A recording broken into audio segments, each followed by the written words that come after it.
Welcome to another episode of Entrepreneurs. I will be your host today, Ashley. With me, my co-hosts Rawad and Lee. Hey guys, how are you? Hey Ashley. Good over here, Happy to thank you. see you. Good. And with us, we have our very first guest on the show. That is Lieutenant Colonel Drizl of Grand Theft World Liberty Radio. Hello, Drizl. How are you? Hello, Ash. Hello, everybody. Rawad, Lee. Thanks for having me. I appreciate being the first guest on your brand new show. This is pretty cool. I've done this once before where I was the inaugural guest, and that worked out okay. So hopefully we'll get the same outcome here. I think it's going to be great. Yep. I think it's going to be great. So, in today's episode, we're going to talk to you about your entrepreneurial journey, about your stepping away from working for someone else, taking control, and living life on your own terms. So, I was thinking that we'll just kick it off with why don't you just tell us about a little bit about your journey? I know that you worked in sales, that you worked for an internet wireless company. And so you're very much in the corporate milieu that many of us find ourselves in, but you made a decision to step out of that. So why don't you tell us just about that journey to start? Well, I imagine it's probably not entirely different from what some other people in America have experienced in terms of the course of their own life, especially at the particular period in history where we find ourselves in, where it kind of seems like everything is starting to break down all around us. I mean, as far as my life and employment is concerned, I've probably held almost every position in customer service that you can possibly have. Because I started, I think, at about 12 years old, working at a shop in the town that I grew up in that was managed and run by a friend of mine at school. And it was like a gourmet wine and cheese shop. So I was, making sandwiches and brewing coffee and doing all that sort of stuff. And just kind of kept that theme going throughout the course of my life until I eventually ended up at, as you mentioned, Ashley, Verizon and Verizon Wireless, working for both simultaneously, because most folks don't know this, but they are actually two separate business entities, even though they don't ever really explain that to the general public. Um, but yeah, I was kind of, I guess, at the forefront of the fourth industrial revolution in terms of, making sure that we get a black mirror into everybody's hand. And Thanks. Thank you. yeah, oh, you're welcome. It's always good to know that your service is appreciated, right? Definitely. And even after I left Verizon, I kind of before Verizon as well, I was in that information technology milieu. So as I was going through the course of my life and just performing the duties of my job, whatever they happened to be at whatever uh, employer I happened to be with, I started noticing a pattern where it seemed like this information technology, or whatever they want to call it, was being infused into everything. And it was during the what most folks refer to as the pandemic, but I call it the scamdemic because, again, I'm very defiant and I do my own research, even though the New York Times tells me not to. It was about halfway through that ordeal where I decided that I just could not do it anymore and decided to strike out on my own and have a go of it and, see what would happen.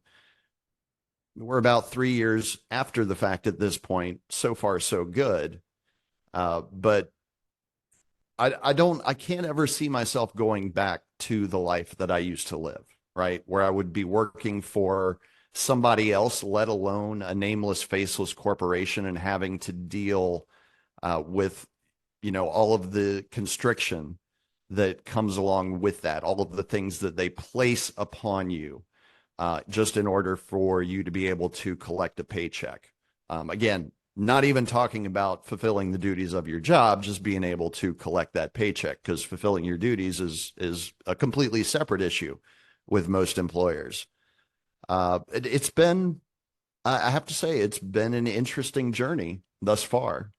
And hopefully y'all can drag some of the choicer morsels out of my mind this morning with your questions. Because to me, it's just like one big, long, boring story, right? Because I'm the one that Well, lived it. I already know all the details. right. It's definitely not a boring story. First of all, a lot of people, and I would even include myself in this, are, and you and I have spoken about this, Drizl, that it's difficult to make the leap, to step away, to get out of scarcity mindset, to get out of the paycheck mindset. Now, interestingly enough, this podcast is different because even though I've struggled with it, Rawad has been on his own personal journey in that way. Lee has been on her own personal journey in that way. So there's a lot of bravery in that regard in this conversation. But one of the things that I wanted to talk to you about, so where did you happen to intersect with autonomy and make the decision to go through that process? And where did that, or how did that help you facilitate stepping away? Hmm. And was it really the scamdemic that made you say, like, I'm not doing this. I'm not going to wear a muzzle. I'm not doing this stuff. Tell us a little bit about that. Yeah. Well, it was every bit of the scamdemic that uh, pushed me in that direction and eventually led to making that decision. At the time that the decision was made, I was working for a company that was contracted exclusively to the hearing aid manufacturer Miracle Ear, right? So I was going to be running an office for this company in Fairfax or somewhere thereabouts because they had several offices in the area. And I was going to be selling their products, which were Miracle Ear hearing aids, which, anyone who has ever done any research into the product or actually uses them knows that these are not cheap devices, right? You're talking six, seven, $8,000 for a pair, and that's like on the lower end, right? Wow, I, Um, I didn't realize. I knew they were expensive, but I didn't realize that yeah. expensive. Well, these are actually, I mean, they're fully functioning, highly complex pieces of technology, even though they're incredibly tiny, right? Like I was actually blown away as I was going through the training at the level of sonic manipulation that you can perform inside one of these devices. And it was literally as simple as hooking it up to a USB port in your computer, and then I've basically got like a 32 channel soundboard in front of me. I can manipulate whatever frequency I want to make it exactly what the client wants to hear, right?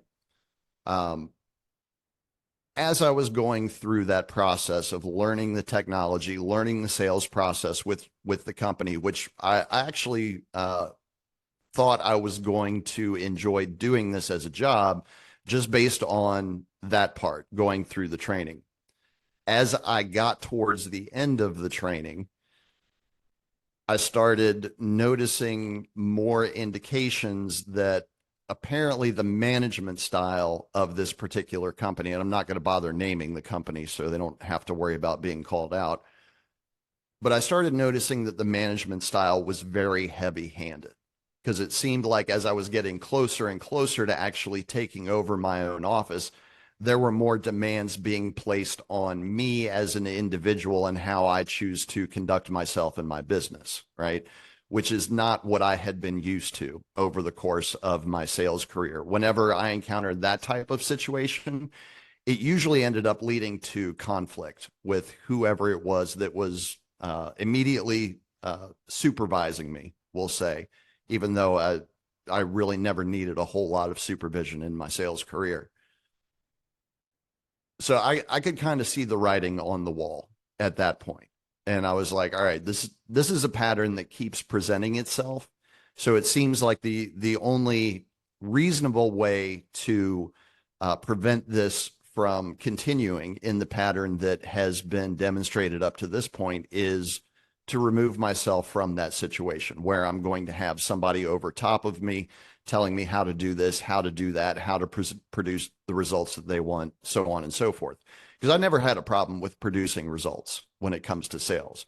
I only ever had a problem with playing the political game inside whatever company it was that I was working for. And this was early 2021. So it was also at the time that the shots were being rolled out, that employers were starting to mandate that their employees get experimental gene therapy injections in order to keep their jobs. And those were the rumblings that I was starting to hear in this particular company.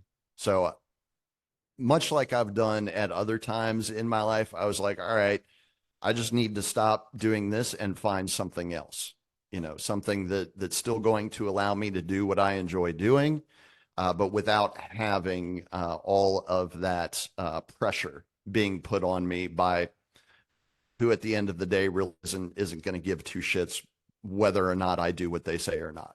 Because that's just been the experience that I've always had with middle management is they don't really care. They just want to get whatever it is they tell you they want, and everything else is, out of sight, out of mind with them, pretty much.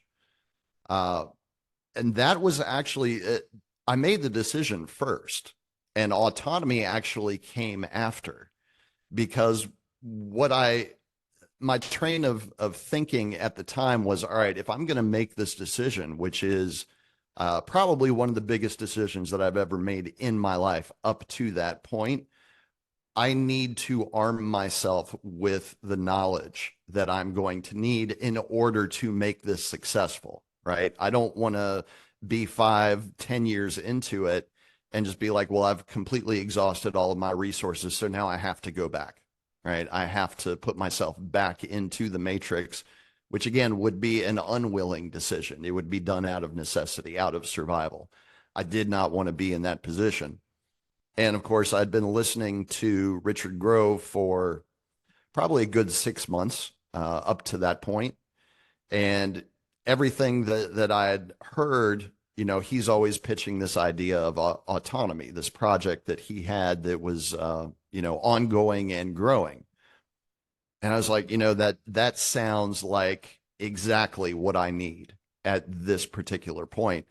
So, again, not being shy about making very drastic, life altering decisions, I was like, all right, well, I already just quit my job and have no income to support myself. Let me go ahead and just do this autonomy thing, to increase the complexity and the pressure. And that's a joke, by the way. Y'all can laugh at that. Because Yes. that was not at all my intention, was to increase the complexity. I was hoping that what it would do would actually be to act as a springboard to allow me to start doing the things that I needed to do in order to generate that income that I was going to need. And in many ways, I would say that that part of my decision process was actually a big success, because if I had not made the decision to enroll in autonomy and put myself through the course at an accelerated pace, we probably wouldn't be having this conversation today. I probably would have given up on myself a long, long time ago. And, it would just be another story of what if. Right. Wow. And we had talked about this before that you did end up coming in, was it mid-season and you just caught up on everything? Mhm. Like you truly did a very accelerated pace for your time in autonomy. And Yeah, so was well, I know that the birth of Grand Theft World Liberty Radio was right on the heels of that, and I do want to get into that, but I want to check in with Rawad and Lee and see if they have any questions for you thus far about your journey and starting to make those decisions that changed your life. Yeah, I'm just sort of curious so a lot of us, when we're in situations under that sort of pressure, tend to panic a lot and freeze. Um, and have you had to deal with that sort of issue ever? And when you've been in those situations, have you been able to break out of that sort of situation easily, or has it been really difficult? absolutely. I've had more than my fair share of, I guess, what you would call panic attacks over the course of the last 3 years. And the interesting thing that I think autonomy provided for me was a way to actually define that experience so that I could get better control of it as it was happening in real time than what I had previously been able to do in the past, because autonomy defines that experience as overwhelm, right? When you have so many things that are bearing down upon you, you don't know where to focus your attention and you feel like everything's just going to spin out of control. That's what we call overwhelm. And autonomy actually teaches techniques for being able to deal with that. Now, for anyone who's ever tried to do anything new, what you typically find is that the first couple of times that you try to do something, you're really sloppy at it, right? And it doesn't quite work out the way that you expect it to do. That's the same way in dealing with overwhelm. But the more that you do it and the more you practice those techniques for dealing with that experience, the easier it becomes and the less time it takes you to get past it and get moving onto, whatever project it is that you're trying to accomplish. So basically, practice makes better. Yeah. Yeah. Or as Michael Jordan used to say, perfect practice makes perfect. So if you actually put your time, attention, and energy into doing that thing, even if it's just for practice, you are going to reap benefits from it. Just because that's how this whole experience works. The more you do something, the better you get at it. I'd like Absolutely. to just add in at the end there that I think you were exceptionally brave in stepping out of what would have been considered, a guaranteed income at a time that the pandemic was hitting. So kudos to you on that one. Well, I appreciate the praise. But I don't know, maybe made it sound a little bit rosier than what it actually might have been. Because again, the position that I was supposed to be in with this company that worked with Miracle Ear was not going to be easy by any means. I was going to be running my own office, which would be the first time that I had done anything even close to something like that. Well, I guess maybe not. I guess it was maybe a little bit similar to what I was doing when I worked in insurance, where I was basically just working for myself 100% of the time. Difference now being is I was going to have support staff around me that I was also going to be responsible for. What do you call them? Receptionist, working in the office, doing handling inbound calls and outbound calls, scheduling appointments and all that sort of thing. So there were going to be other people under me that, I needed to make sure that I did my part so that they could get their pay and everything. So it was a little bit more pressure than what I'd been used to, where previously it was just me. Like I do the sales, I reap all the commission. But yeah, it was, I'd have to say it was one of the most unique experiences that I've ever had in my life in terms of being able to understand the situation for what it was and then act off of that direct knowledge. And like I said, so far, it seems to have been working out pretty well. I guess the major component of it that I couldn't really get my head wrapped around at the time was the whole leap of faith part, right? Where you basically have to say, okay, I understand the situation for what it is. I know what I need to do. I just need to believe in myself and know that I'll be okay, right? That was really the hardest part of it. It wasn't even necessarily that I was walking away from like a guaranteed paycheck or anything, because again, anybody who has ever worked under 100% commission structure knows there is no such thing as a guaranteed paycheck when you're working under those conditions. But again, I had no doubt in my own ability that I would have been able to be successful under those parameters. So Yeah, I have a question, maybe a bit cultural. I come originally from Lebanon, and we have this thing going on, I think, up till now, that either you have it or you don't. So if you have the talent, so you're going to be successful, or you don't. Even like not musicians, singers, the only thing they can do is sing, right? They don't write music or anything, and they're the ones who are looked up to, right? Is this something that you faced with, or you face in your culture or in your surrounding? I would say absolutely. I don't think that is strictly a Lebanese phenomenon. I would actually put that into the whole concept of hero worship, right?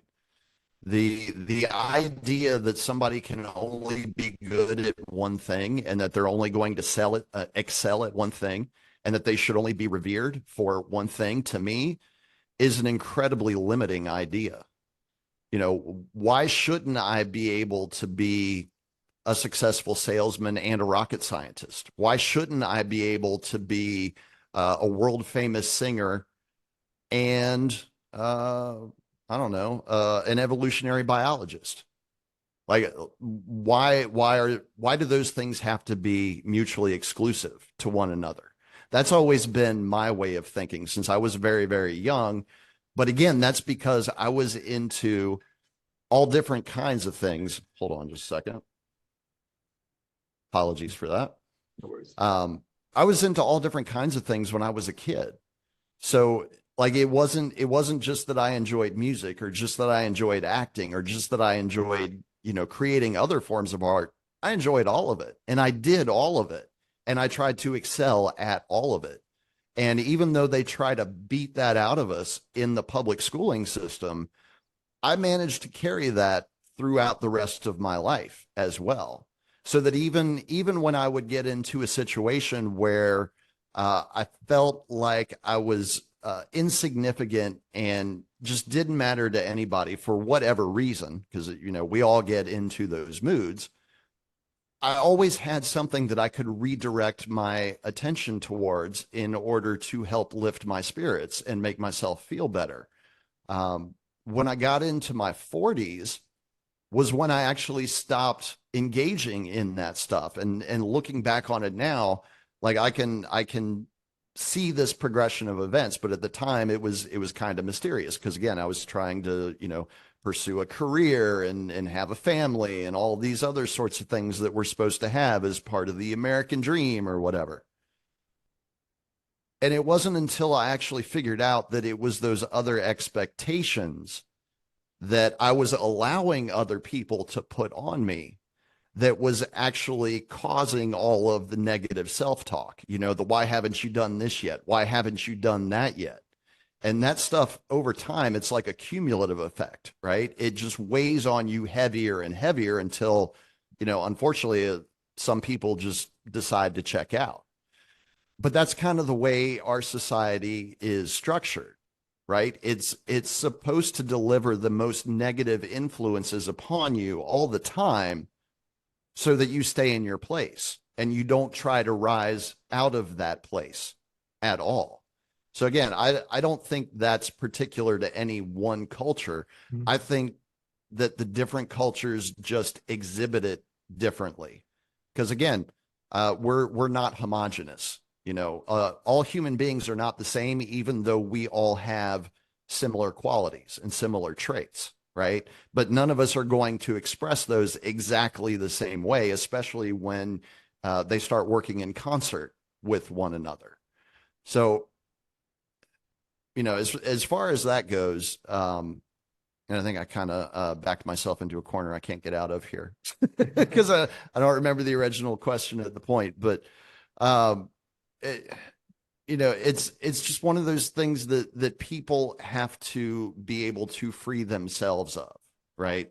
Those societal constraints to allow themselves to think different thoughts than what are trying to be programmed into them. Because if you just go with what the media is feeding you and what society is feeding you,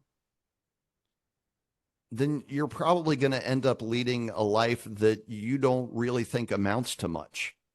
And like I said, that's, to me, as far as I can tell, based on my research, that's kind of the whole point.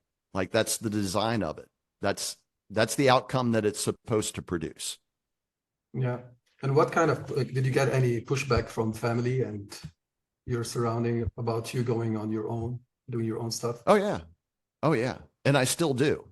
Like, it hasn't stopped. Regardless of any kind of praise or anything, any accolades that I've received, like, none of that matters to the naysayers, and it never will.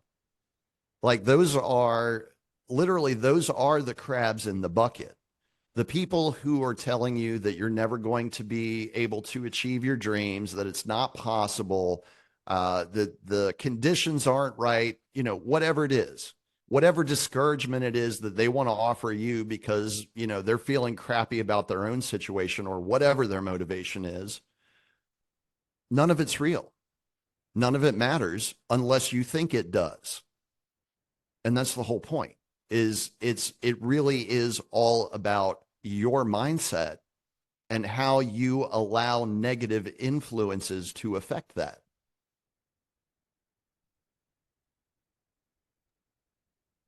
Absolutely.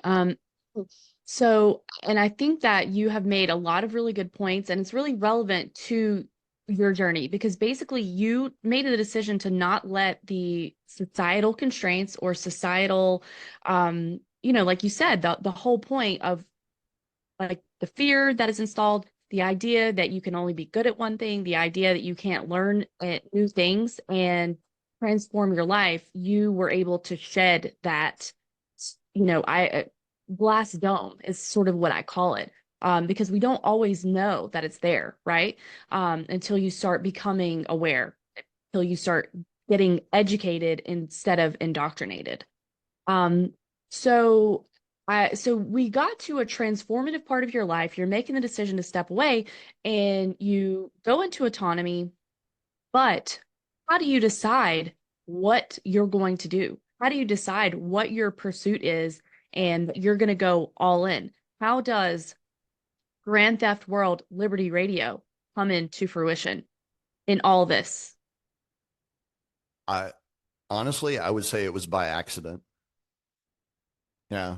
Like, didn't really plan for any of what I've been through over the course of the last 2.5 years at this point.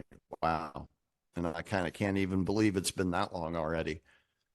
Because when I first started fleshing out the idea, I had no idea what it looked like at all. And I kept trying to get other people to tell me what it was going to look like. And that gave me, I guess, glimpses of what the actual final product might appear to be, but it never seemed quite right. And of course, there were a lot of fits and starts, there were a lot of growing pains, but eventually it turned into what it is today. As far as the genesis of the idea itself, I can't take all the credit for it because it was really Richard Grove that got the whole ball of wax rolling when he said on an episode of Grand Theft World, and I don't remember which one it was, but I guarantee it was sometime in 2021 if anybody's adventurous enough to go up and look it up. There was a point where Richard was lamenting, and Tony as well. They were both lamenting the fact that there was a ton of stuff that they put on the show card every week that just doesn't get used, right? It's just there and then it's gone because nobody ever sees it. And he was like, wouldn't it be great if there were, some sort of like additional podcast or something, some sort of offering that would catch some of that stuff before it just disappears into the ether. And that kind of got the gears in my brain working. So I was like, okay, well, if it's going to be similar but different, again, what would that look like? What would I be able to bring to the table? Well, I know music and I know good music. And, maybe that's a little pompous on my part, but that's what people have always told me, is everybody I've ever come into contact with, they're like, man, your music collection is awesome.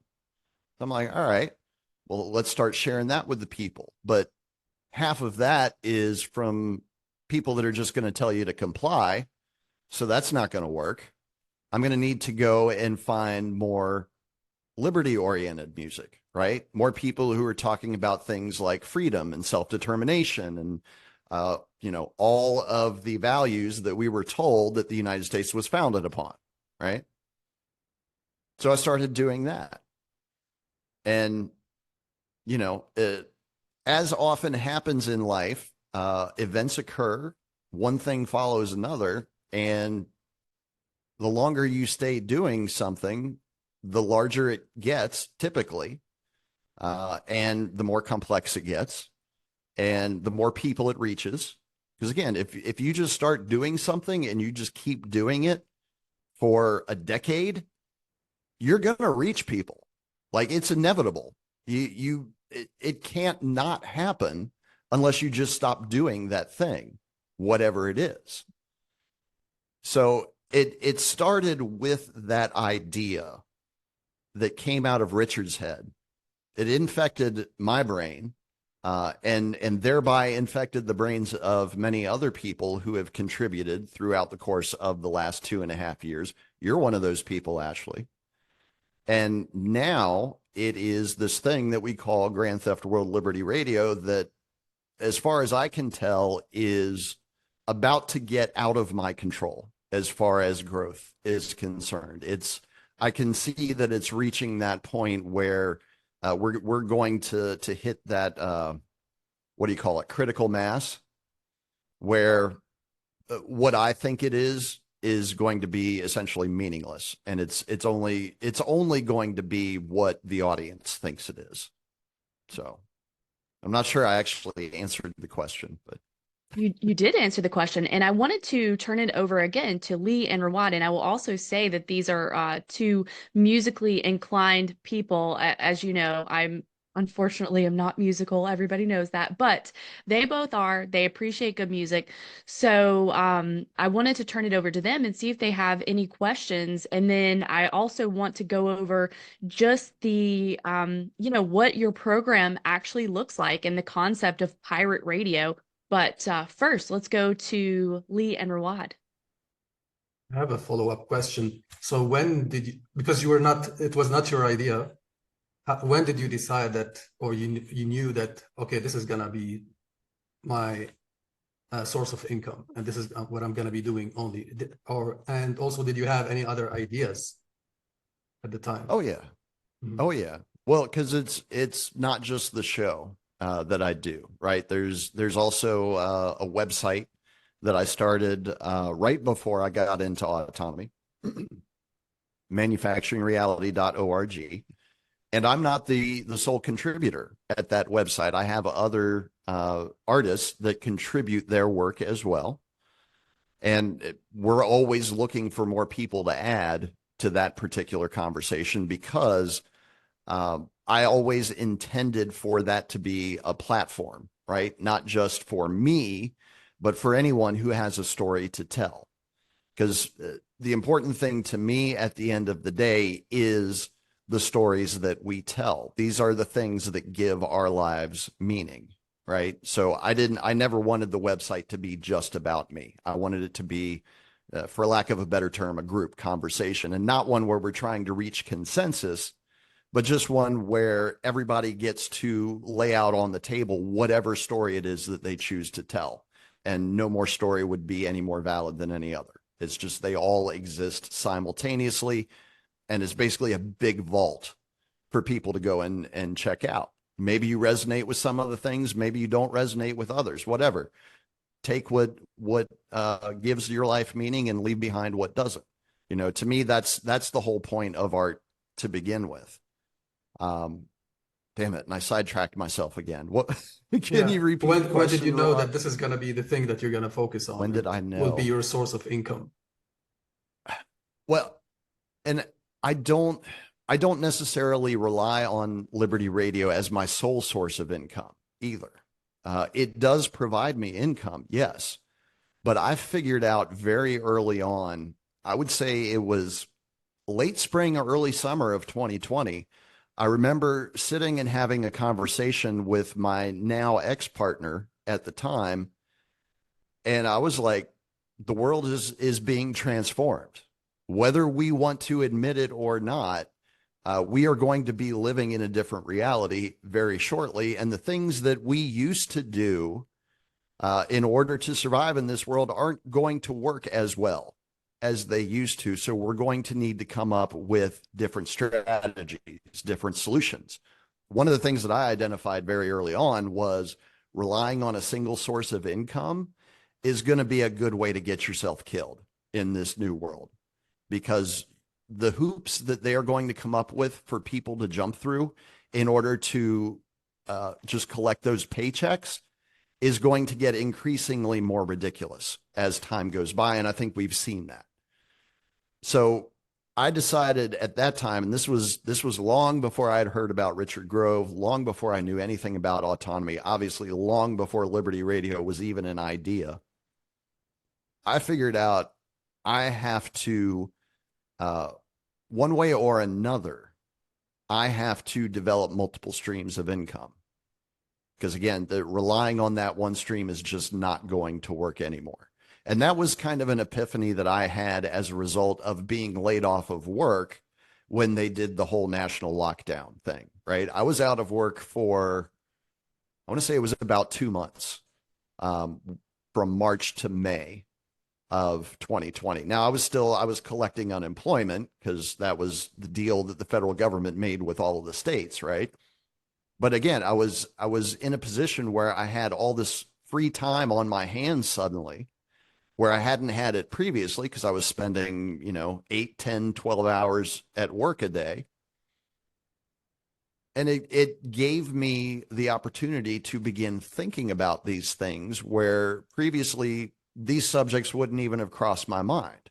I had a job that I enjoyed doing at that time relatively, and I hadn't ever considered working for myself at that point.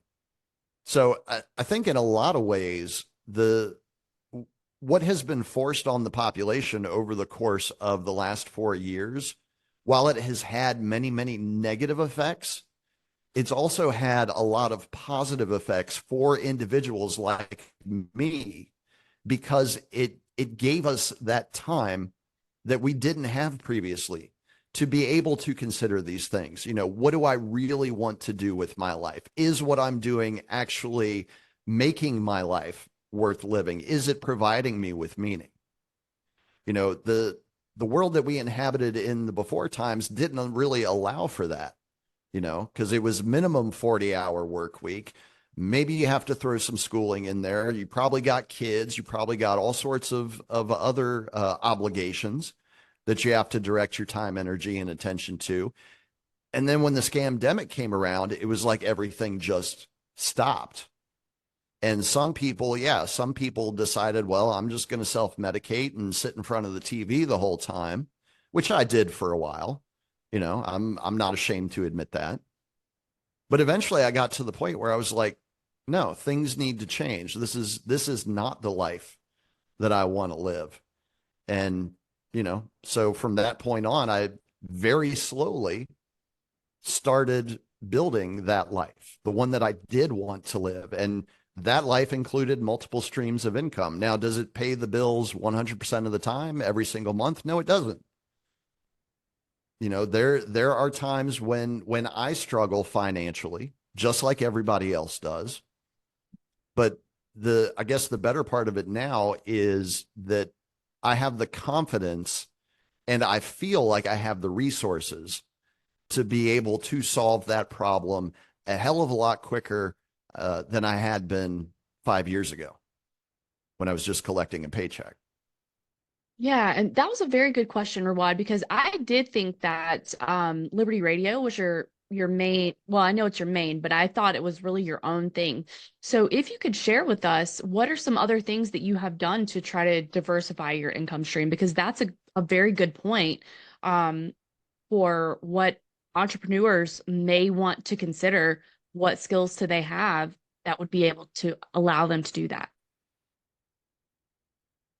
I mean, I think I've probably considered most things, like most things that are in that are available these days that don't involve signing a W-2, right?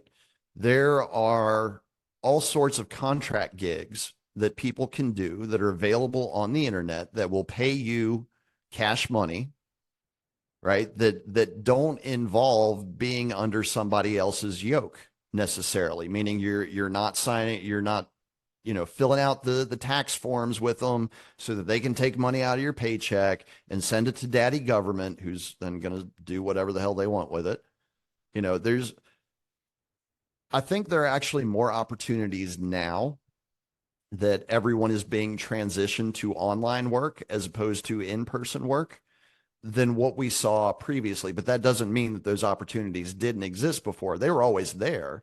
You just had to work harder to uncover them. So, I mean, I've done copywriting work for people. I've done editing work for people. Uh, you name it. And especially at the point where I decided that I was going to go into media, I was like, all right, since this is what I'm going to be doing essentially with the rest of my life, I need to learn what I'm doing because I have no clue. I had not worked with media since I was probably in my teens at that point, other than music when I was in my 20s. And fortunately, I was able to have a community of people around me that didn't know how to do that stuff either. So they actually needed people to provide those services for them. And that's really what it's all about, is if you see a void in the market somewhere, anywhere, and again, it's one of those things, the more often you do it, the easier it gets, to where you hear somebody saying, man, I'd really like to be able to do X, Y, and Z, but I don't know how to do A, B, and C. Like that should always set off a light bulb in your head. It's like, oh, I know how to do A and C. Let's see if we can find somebody who knows B and we can get this rolling. Right?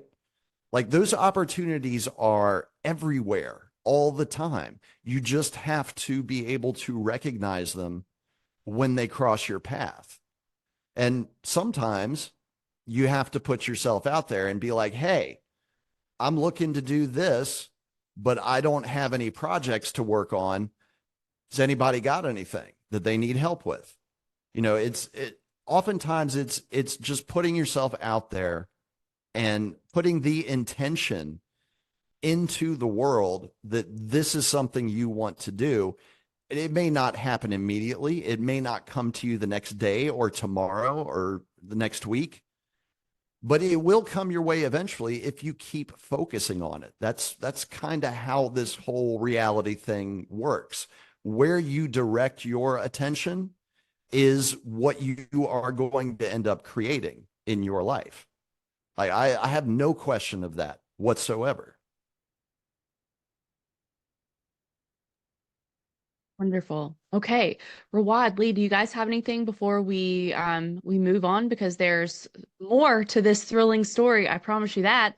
And part of it involves a narrow escape from Acapulco first. I just wanted to kind of say it's really interesting how these journeys in life, where we get to a point in our lives where when we were going to that point, it's always this bunch of unknowns. But when we look back, it's quite linear, which is always an interesting phenomenon, I think. And and also how it's funny how when I was growing up, you were supposed to pick one thing to do, and then that was it for the rest of your life. And that started to change over in the late 80s. That started to change a bit they were introducing the idea of, oh, you might work 2 jobs now, and all this stuff. But it's really interesting. I mean, sorry, I keep saying that, but what I'm trying to say is now we're at a point where everybody has to go back to being a Da Vinci in their life or a Michelangelo, where we have a whole plethora of skill sets.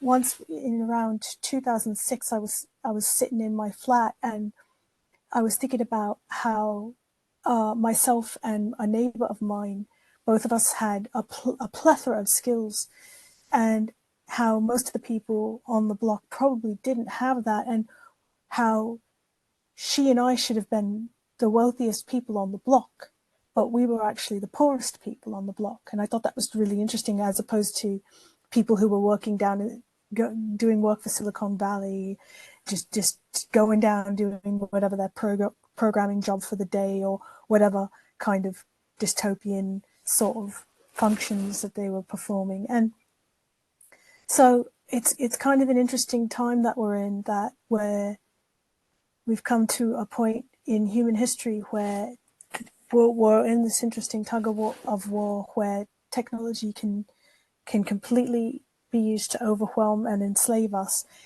But if people are smart, they will in fact pursue becoming Da Vinci's and Michelangelos in their lives, and breaking free of the rat maze that we've all been raised in and are trained to only see. So I'm really enjoying your journey, sharing your journey here, because it's really great to hear that all of that has definitely been a thing, and that, yeah, like I said, looking back, it's quite linear, but when you're doing the journey, it's really quite an interesting kind of struggle in life. So thanks for Yeah, it making appears that. as chaos most of the time. Yeah, exactly. Yeah, and And it can that's really be, intimidating. yeah, it's not only intimidating, but it is also difficult to keep yourself focused in the middle of apparent chaos. And I can say that with all sincerity, because every step of the way throughout my life has been apparent chaos. Like it's only been after the fact, when I've been able to reflect on things, where I can actually see a theme, running through events, and, oh, okay, now it makes sense why this happened, and then that happened, and then this other thing happened. But like you say, at the time, it just appears completely random. So it's difficult to make heads or tails of at the time, again, until you start intentionally doing it every step of the way. And then you can start separating the order from the chaos a lot more systematically, and understand, what is actually providing a net positive for your journey and what is a net negative. And then you can, do what you need to do with those things. But yeah, it's supposed to look like chaos to us, right? We're not supposed to have the structure that we need in order to excel as self-realizing individuals, because we're supposed to be part of the machine. We're supposed to be just another interchangeable cog. Like, to me, that's the biggest thing, is you have to break out of that mentality, that whole that I can never achieve anything because I'm just like everybody else. You're not just like everybody else, and everybody else is not like you. Like, that is part of the thinking that gets installed into our brains at a very young age, that does absolutely nothing for us. Amen to that. Absolutely. And speaking of, like, you're not like everybody else, you're different than everybody else, but we do have people that are like-minded. For example, our podcast here, the Entrepreneurs, came together because we are like-minded people who are interested in this subject. And sometimes having a partner can be a really important part of stepping out on your own.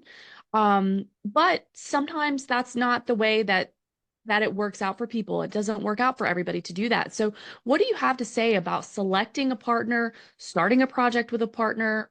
What advice do you have for people in their entrepreneurial journey who may be at that particular crossroads? Um, wow, that's a good question, Ashley. That one caught me off guard. Um, Well, I must I credit don't Rely. know. That's one of the Yeah. Okay. And again, that's one of the things that I don't know that I'm necessarily qualified to talk about, because I have had my share of failures in that department, right? well, Trying I to think work with other people, trying to relate to other people. yeah, but I think it actually that you are good to speak on that because it's one of the challenges. It's not just you who deals with that, right? And that's an oftentimes I think you do see that theme in entrepreneurial ventures and it doesn't work. Yeah. So I think that your journey in that way is very valid and so I want to hear the rest of your thoughts on that, but also what what would you see as being helpful ahead of time in those agreements, or sometimes maybe it wasn't meant to be. Well, I mean, you definitely need to have some sort of chemistry with anyone that you're going to partner with for any sort of endeavor, right? Whether it's media, something outside of media, whatever. Like you need to be able to have honest conversations with the people that you're going to be working with, because again, if you can't be honest with one another for whatever reason, then it's probably not going to work because you're not going to be giving each other all of the details that you both need to be successful, right? So I think that has to be a foundation, and that's something that I've had just like as a tenet of my own life, right? Like if I have to skirt around certain conversations with people because they get too emotional or they're set in a mindset that's not going to allow them to see other possibilities, whatever. That is, again, is something that I see as a net negative. That's extra work that I'm going to have to do with that person because I'm going to have to tiptoe around certain things because I know that those are going to be trigger points, right? And what I've seen over the course of my life is the effect that that has on any sort of project is, again, it limits the scope of what you're going to be able to achieve. A lot of people don't like getting into arguments, right? Like we have, especially in the United States, we have a generation of people now that are extremely conflict averse, like to the point of they would rather withdraw from society than deal with a problem that they find to be particularly uncomfortable, which is the exact opposite of how you should approach your interactions with other people. You're going to disagree with other people. You are going to have arguments because humans have emotions that they will attach to literally anything in the world. And when you step on one of those things that somebody has attached their emotions to, it's going to cause conflict. That's how this whole interaction thing works. But the important thing is to understand that that is what's happening and to work through it, whatever that looks like. And I can guarantee you that 100% of the time, it's not going to be a calm and rational conversation. It's probably going to be 180 degrees in the opposite direction most of the time, because again, that's how human emotions work. So the ability to be able to talk through conflict, that's what I consider to be honest conversation. I think that has to be paramount. And then, I think you do have to have at least some alignment on values, right? Like I don't think you can have two people who are from basically two completely different realities come together and be able to be successful on a project if, again, they're just constantly disagreeing with one another, because then they're never going to agree on what needs to be done. I think if you can start from that type of foundation with honest conversation and at least some commonality somewhere, and it doesn't have to be necessarily political. It doesn't have to be necessarily religious. It doesn't necessarily have to be whatever. But as long as you can find some common ground that you're always able to return to when things get really crazy. Me personally, and again, this is all based off of my experience.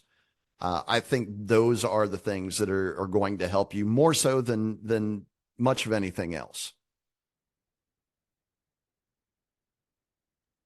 Yeah, I think that's very good advice for people that are in dealing with or considering that, right, on a venture. Because if you can at least lay out some groundwork, and that's something that we've talked about here in Entrepreneurs, then you have something, a reference point when and if conflict arises, and at least a game plan to address that moving forward. So I think that's really good advice. And I think that your struggle in dealing with partnership in that regard is also very normal. And I agree that people are conflict averse, and I consider myself in that category. It's something that I struggle with. And one of my goals is to get better at that conflict resolution and management in a healthy and productive way. So that's Yes, very good healthy feedback and on that. productive. Yeah. Absolutely.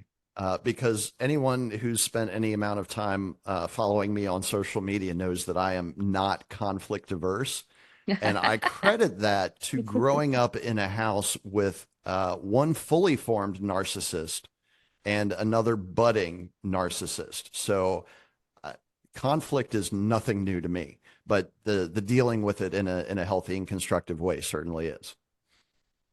Well, that is for sure. If they follow you on social media, they know that you do not suffer fools and that you do not hold back. So. Okay, so Lee, Rawad, do y'all have anything to add? Any other follow-up questions in regards to the partnership topic? It's funny. I remember us talking about we were going to bring this up, and I forgot about it. So I'm glad that question was asked, because it reminded me of when I had in a particular situation a business partner who turned out to be quite a nefarious character and quite a backstabber. And so all I can say is, yeah, don't suffer fools. And as soon as any issues come up, definitely bring it up immediately. And if the person turns out to be a bad actor, there's nothing to salvage there. Bye bye. There you go. So yeah, I could see the Drizl being in that same category as well, because you get to a point where it's like when you pour your heart and soul into a project and someone's backstabbing you who's supposed to be a partner, it's not a great situation. So and yes, Americans are very conflict averse as well. That's true. And I would love to see people step up more. I think that people were slowly kind of pounded into that cookie cutter fashion of existing over the last couple of decades. And that is partly why the last 4 years of the pandemic have been able to have been enacted, and the central bank has been able to bring people down financially, and just so many things, that the whole controlled demolition of America, because people have been made conflict averse. It wasn't always a thing. Yeah. Matter of fact, if we're to believe what we are told about the history of the United States, uh, conflict was a part of everyday life up until the 20th century when that change took place. Like it was known as the land of the free and the home of the brave for a reason. And that's because people were not timid and would not back down at the first sign of distress. But that's not the nation that we have today. 100%. 100%. Rawad, do you have anything on this particular subject? And we got a couple other things we want to move on to as well. Yeah, just a quick note. I think what James said can be summarized like you having the difficult talk. Really important part of stepping out on your own. But sometimes that's not the way that it works out for people. It doesn't work out for everybody to do that. So what do you have to say about selecting a partner, starting a project with a partner? What advice do you have for people in their entrepreneurial journey who may be at that particular crossroads? Wow. That's a good question, Ashley. That one caught me off guard. Well, I must credit I don't Rawad. know. That's one of the Yeah. Okay. Again, that's one of the things that I don't know that I'm necessarily qualified to talk about, because I have had my share of failures in that department, right? well, Trying I to think work with other people, trying to relate to other people. yeah, but I think it actually that you are good to speak on that because it's one of the challenges. It's not just you who deals with that, right? And that's oftentimes I think you do see that theme in entrepreneurial ventures and it doesn't work. Yeah. So I think that your journey in that way is very valid and so I want to hear the rest of your thoughts on that, but also what what would you see as being helpful ahead of time in those agreements, or sometimes maybe it wasn't meant to be. Well, I mean, you definitely need to have some sort of chemistry with anyone that you're going to partner with for any sort of endeavor, right? Whether it's media, something outside of media, whatever. Like you need to be able to have honest conversations with the people that you're going to be working with. Because, again, if you can't be honest with one another for whatever reason, then it's probably not going to work because you're not going to be giving each other all of the details that you both need to be successful, right? So I think that has to be a foundation, and that's something that I've had just like as a tenet of my own life, right? Like if I have to skirt around certain conversations with people because they get too emotional or they're set in a mindset that's not going to allow them to see other possibilities, whatever, that is, again, is something that I see as a net negative. That's extra work that I'm going to have to do with that person because I'm going to have to tiptoe around certain things because I know that those are going to be trigger points, right? And what I've seen over the course of my life is the effect that that has on any sort of project is, again, it limits the scope of what you're going to be able to achieve.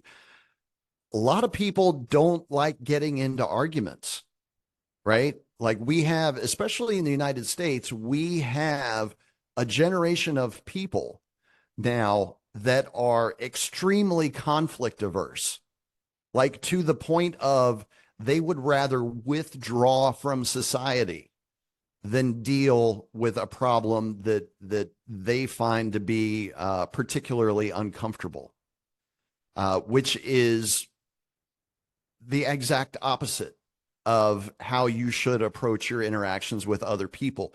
You're going to disagree with other people. You are going to have arguments because humans have emotions that they will attach to literally anything in the world.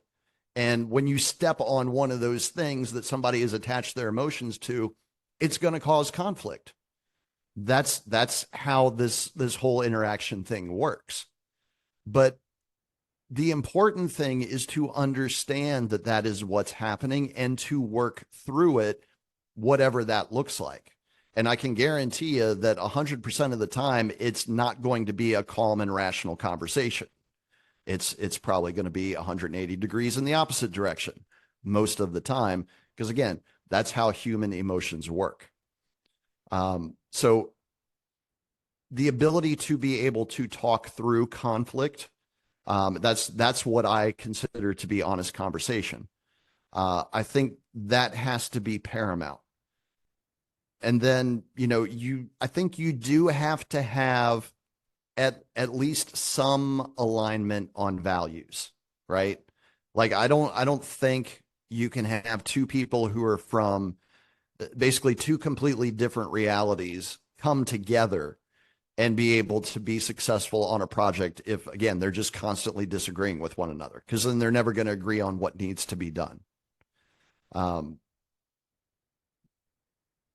think if you can start from that type of foundation with honest conversation and at least some commonality somewhere, and it doesn't have to be necessarily political. It doesn't have to be necessarily religious. It doesn't necessarily have to be whatever.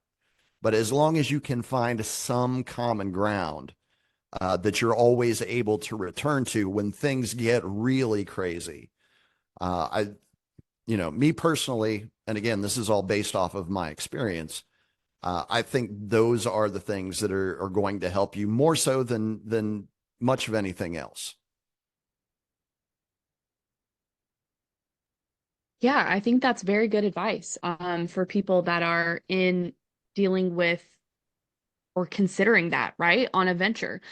Because if you can at least lay out some groundwork, and that's something that we've talked about here in Entrepreneurs, then you have something, a reference point when and if conflict arises, and at least a game plan to address that moving forward. So I think that's really good advice. And I think that your struggle in dealing with partnership in that regard is also very normal. And I agree that people are conflict averse, and I consider myself in that category. It's something that I struggle with. And one of my goals is to get better at that conflict resolution and management in a healthy and productive way. So that's Yes, very good healthy feedback and on that. productive. Yeah. Absolutely. Because anyone who's spent any amount of time following me on social media knows that I am not conflict averse. And I credit that to growing up in a house with one fully formed narcissist and another budding narcissist. So conflict is nothing new to me, but the dealing with it in a healthy and constructive way certainly is. Well, that is for sure. If they follow you on social media, they know that you do not suffer fools and that you do not hold back. So. Okay, so Lee, Rawad, do y'all have anything to add? Any other follow-up questions in regards to the partnership topic? It's funny. I remember us talking about we were going to bring this up, and I forgot about it. So I'm glad that question was asked, because it reminded me of when I had in a particular situation a business partner who turned out to be quite a nefarious character and quite a backstabber. And so all I can say is, yeah, don't suffer fools. And as soon as any issues come up, definitely bring it up immediately. And if the person turns out to be a bad actor, there's nothing to salvage there. Bye bye. There you go. So yeah, I could see the Drizl being in that same category as well, because you get to a point where it's like when you pour your heart and soul into a project and someone's backstabbing you who's supposed to be a partner, it's not a great situation. So and yes, Americans are very conflict averse as well. That's true. And I would love to see people step up more. I think that people were slowly kind of pounded into that cookie cutter fashion of existing over the last couple of decades. And that is partly why the last 4 years of the pandemic have been able to have been enacted, and the central bank has been able to bring people down financially, and just so many things, that the whole controlled demolition of America, because people have been made conflict averse. It wasn't always a thing. Yeah. Matter of fact, if we're to believe what we are told about the history of the United States, uh, conflict was a part of everyday life up until the 20th century when that change took place. Like it was known as the land of the free and the home of the brave for a reason. And that's because people were not timid and would not back down at the first sign of distress. But that's not the nation that we have today. So 100%. 100%. Rawad, do you have anything on this particular subject? And we got a couple other things we want to move on to as well. Yeah, just a quick note. I think what James said can be summarized like you having the difficult talk, preferably at the beginning. Align your goals, see if they are aligned in the first place, and how people make decisions as well. You need to know how they act. So having this difficult conversation, it might not uncover everything, but it will lead to you, it will lead to revealing that person and yourself, how you behave in certain situations under stress. And this is a skill that you will need as an entrepreneur too, if you're going to be selling. Even if you're a podcaster, you have to sell your show to others to invite them, to convince them to come. Sometimes you have to, like, we try to avoid the money conversation. That's a difficult conversation. We leave it till the end after we've done all the work trying to convince that person to come and work with us. But then it turns out that they do not have the budget, but everybody avoids that. So I think having the courage to face these talks will go a long way, saving you time in the long end and stress and headache. That's it. Thank you. Yeah, I'm really glad that this came up and this was something that Rawad wanted us to talk about because it's a really important consideration. So even like I'm not an expert entrepreneur here, anything, right? We're having conversations on that hopefully is going to provide insight, but also give people ideas on going their own way. And this is something that they need to know about and that they need to be aware about. And honestly, I have had my own struggles in dealing with people in cooperative group situations, right? But maybe if I think that that's helpful in hindsight, right, to have gone through that. But then having this conversation now and hearing people say, like, this needs to be a priority, hopefully somebody else will learn from what we're saying here and that it can truly help them and be a really well thought out consideration on their own entrepreneurial journey. So that was great. Um, so the other thing that I wanted to talk about, as far as sometimes in marketing your product, in getting your message out there, some people will resort to unethical sales, unethical marketing. What do you have to say about that? I mean, I don't think that you compromise your integrity for 1 second, and obviously, autonomy is important to everyone here. And that's not part of being excellent. But what do you have to say about that? What have your experiences been, hmm. thoughts on that particular subject? Well, I mean, I've always followed the same tenets that I adhered to when I was in the sales world, which was do right by the customer and everything else should fall into place, right?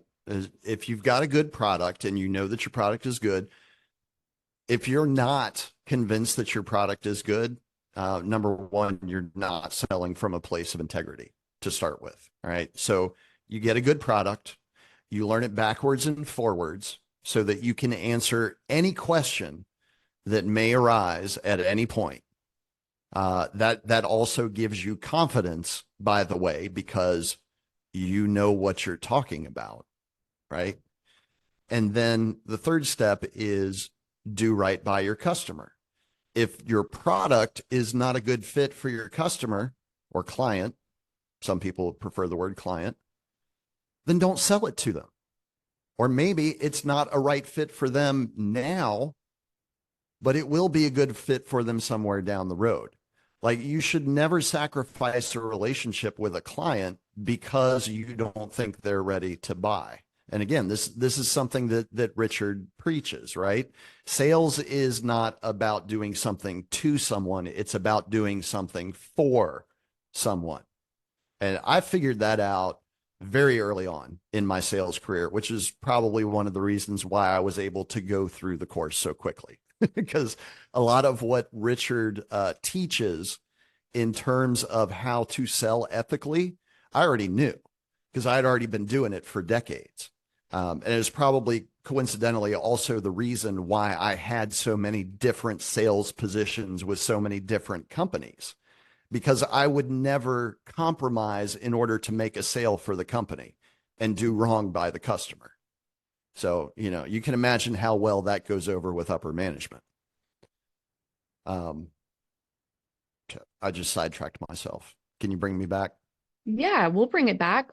Basically, we're getting to, we're talking about ethical struggle, and your Yeah. focus has always been, you said even before you joined, was to make sure that you're doing right by your customer. And if you believe in the product and you can recognize when they do or do not need something Yeah, and maintain that relationship, then you're in pretty good spot as far as your ethics go. absolutely. Absolutely. Because it's the same thing with lying, right? Uh, Unethical selling to me is the same thing as lying, the same thing as cheating, the same thing as stealing, because you have to do extra work after the fact to keep and at that point it's not a client, it's a mark, right?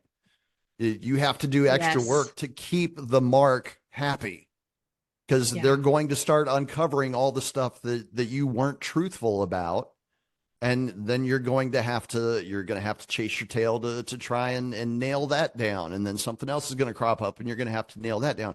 Where if you just sell ethically from the beginning, you don't have to worry about any of that stuff. And I can tell you guys, and I'm looking at the camera for a reason right now, I can tell you that is 100% true. I worked for Verizon for more than 5 years. And I can honestly tell you that I never had a sale returned because I sold unethically. Never. Amazing. And I mean, I it's love it's that. just that simple. Yeah. Yep. Great. Lee, Rawad, do you guys have anything to add before we move on? Well, I would say because of the how things are set up in sales, I guess. Like they all have to meet targets. It's just a Right. job. It's you're just representing the company. You're not hurting anyone. If anybody gets hurt, it's not my product. I'm just here to sell it. It's again just following orders as well, right? And I can Correct. always change jobs, so it's made easy. And also, I think there's the target thing, and then also what you said is correct, that they might buy at some other time. You might not take credit for it, but if you are in this mindset that you are selling all the time and just you want to hit targets, this is where you get into that issue. And you mentioned also 100% commissions. I had a talk yesterday with somebody from autonomy as well. She's doing a similar job where she's selling stuff and she's not getting any salary, just 100% commission, or maybe not 100%, but that's what she's relying on. Because of her values, she's just overwhelmed and stressed, and she doesn't know what to do. She's trying to find a way out without behaving ethically. I think, yeah, people are put in a hard spot, and also lying has been normalized a lot. Everybody Oh, yeah. lies. Like, as long as I'm not hurting anybody, I can lie. Yeah. We have what I would call a victimless crime problem in the United States, because it's not just the state that wants to go after and prosecute victimless crimes, right? Or and in many cases commit them as well. It's filtered down to the rank and file, to where exactly what you were saying, Rawad. Everybody's like, well, I'm just doing what I was told. It's not me. It's the company that's put forth this policy. I'm just acting as enforcer, but of course they don't use those words. But that's exactly what they're doing. You know, they're no different than a police officer or a state trooper or an FBI agent or whatever, because again, they're just following orders. Yeah, and this And is why. I don't know how we fix that. Like it's been Mhm. so ingrained in the population that people just don't want to take responsibility for their own actions. And I don't know how to fix that. I wish I did because it would be a much better podcast if I could provide that solution. Um, but I don't know. Maybe the solution is through what we're doing right here, right? Is people actually taking their responsibility back from the system and acting in a manner such that they would like to see everyone else exhibit that behavior as well, you know, providing the example for the rest of the community so that, you know, if there is somebody like your friend who's in a difficult position and they don't know how to get out of it, you know, and they're looking for literally anybody that can provide them an example.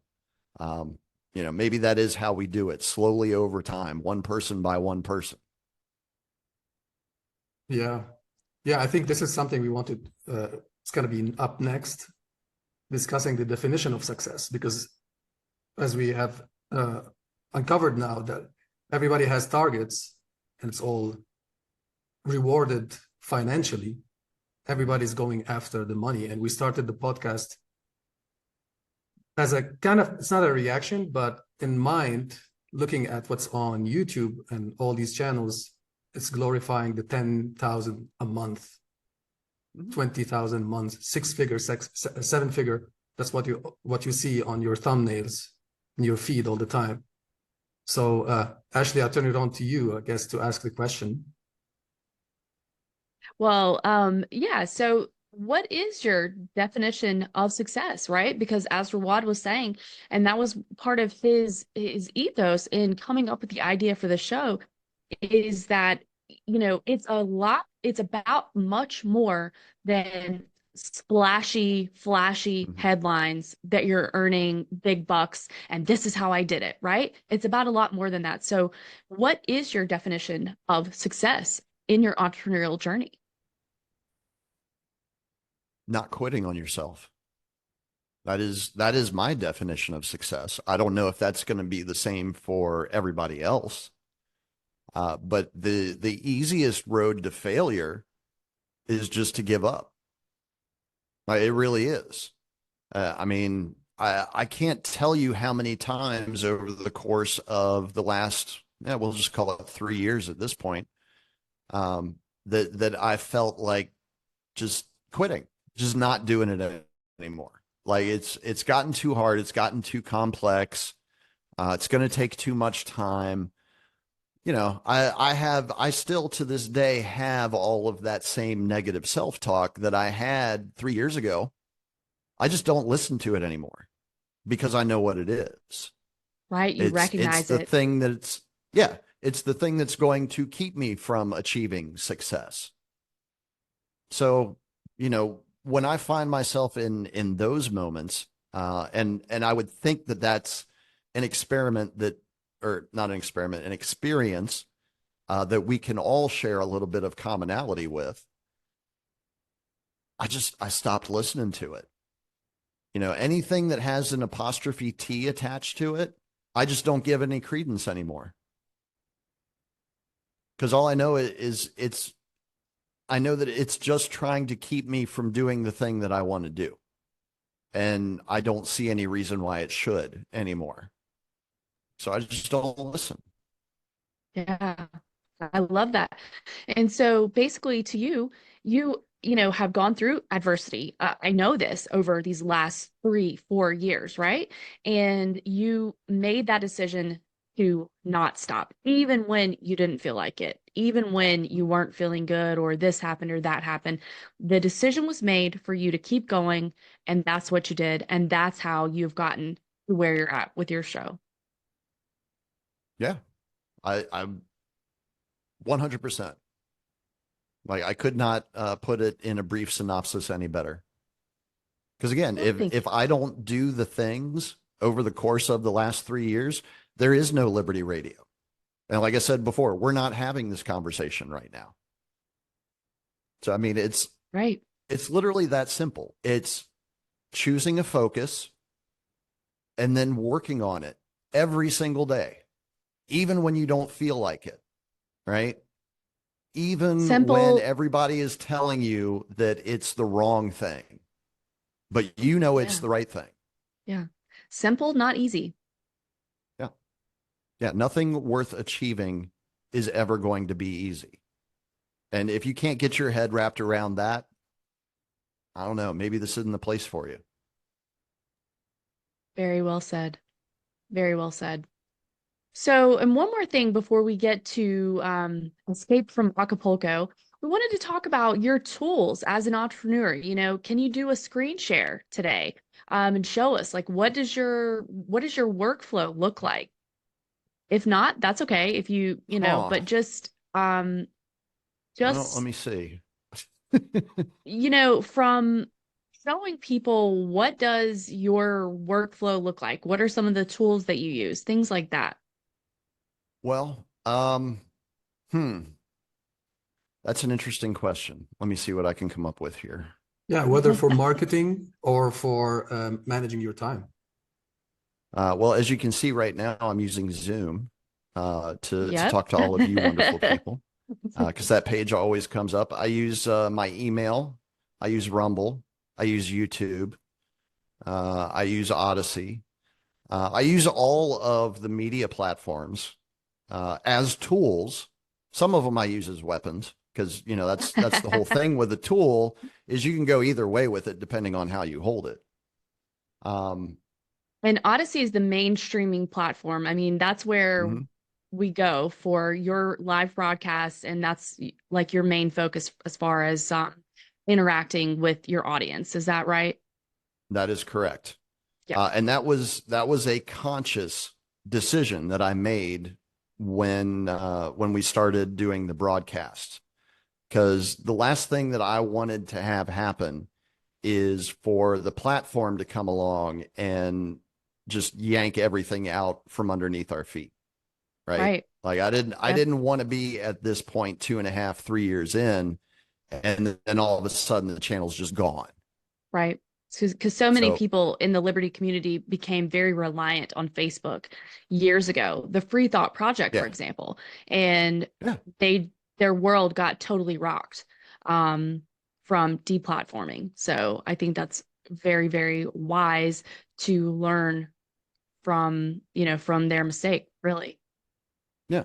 And again, that doesn't mean that I don't utilize the other platforms as well for distribution. I absolutely do because we're also on Rumble. We're also on Brighteon. We're also on BitChute. We also send the audio feed and I think even the video feed sometimes out to all of the podcasting 2.0 compliant platforms. So it literally goes everywhere that it can possibly go without us getting hit with like serious lawsuits. Because again, it's pirate radio, so screw your IP.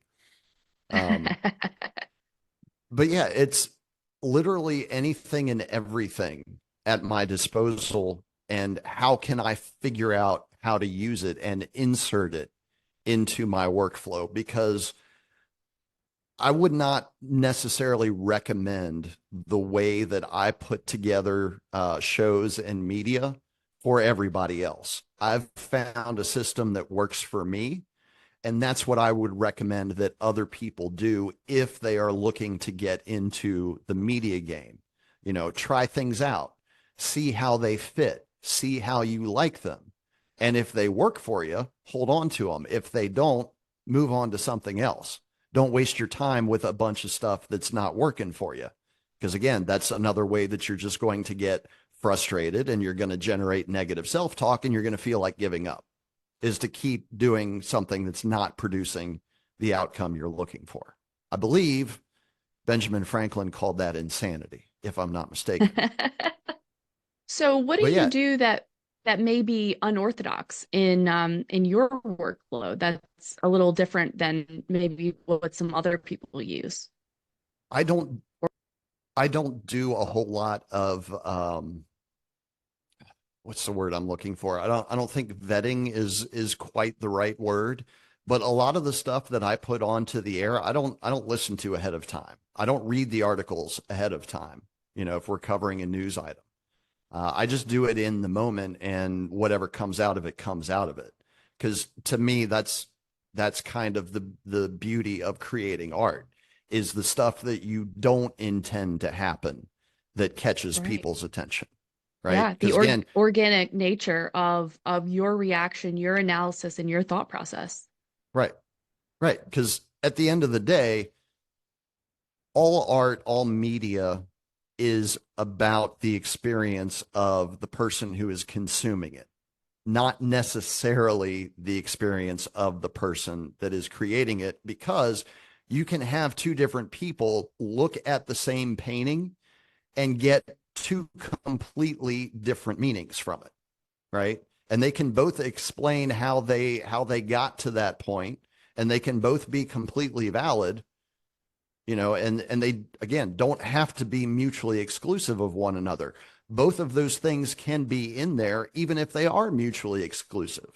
Because again, it's the eye of the beholder that determines the value.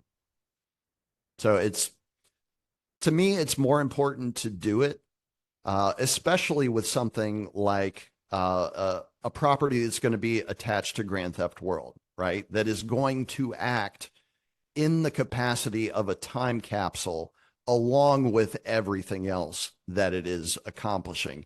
To me, it was always about making Liberty Radio a snapshot of this period in history that we're all going through, right? And trying to capture as many different perspectives as possible, because we know what the official history is going to be. We already know it. It's basically already been written. They're just rolling it out on the nightly news, at 6 p.m. and 11 p.m. every night. It's the same old script, right?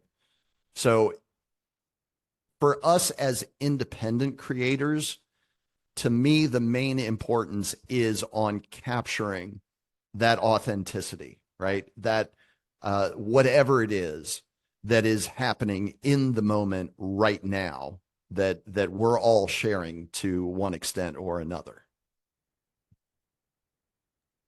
Very well said.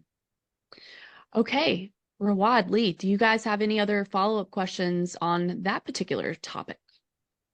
I liked that you referred, James, to your work as art. I think it gives it a soul, right? It's not just it's nice to just get started, but you can do that too. But the way you do it, that tells us that you put in a lot of soul into it, so that it will be reflected as well. And I wanted to know, like, what tools do you use to record for your production, and then how do you distribute? Do you use any tools that to distribute your content, or you upload? How do you say? Natively to each platform?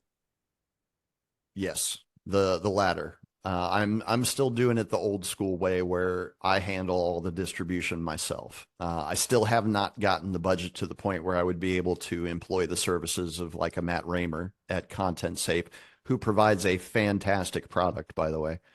I have not been able to take advantage of that yet. But as far as the software tools that I use, I record everything in Streamlabs OBS. I actually have that. It's set up on my computer running right now and providing the border and all of the additional graphics that are on the screen that you see. So I record in there. I use Audacity in order to extract just the audio from each recording as an MP3 file. And I upload those to the Liberty Radio Telegram channel. It's the only place where you're going to find them right now. And I also use Handbrake for formatting and compression. Yeah. So it's, again, the tools that I use are very, very simple, very, very straightforward, very easy to understand. That's why I use them, because I lack a lot of the technical expertise, having not worked in media for, 30 years or whatever. So it's literally been stuff that I've been able to pick up along the way. Software packages that other content creators have recommended to me because, they use it for X, Y, and Z. Um, yeah, it's literally been patchwork and piecemeal the entire way. But over the course of time, I've again been able to organize it in such a way so that it does provide a workflow.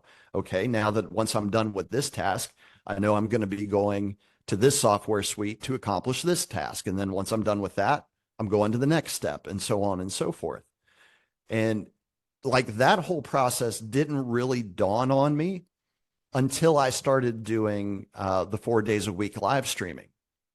Because prior to that, I did have a process for producing each particular episode of Liberty Radio, but it was completely different from the way that I do it now, because again, it was a different format.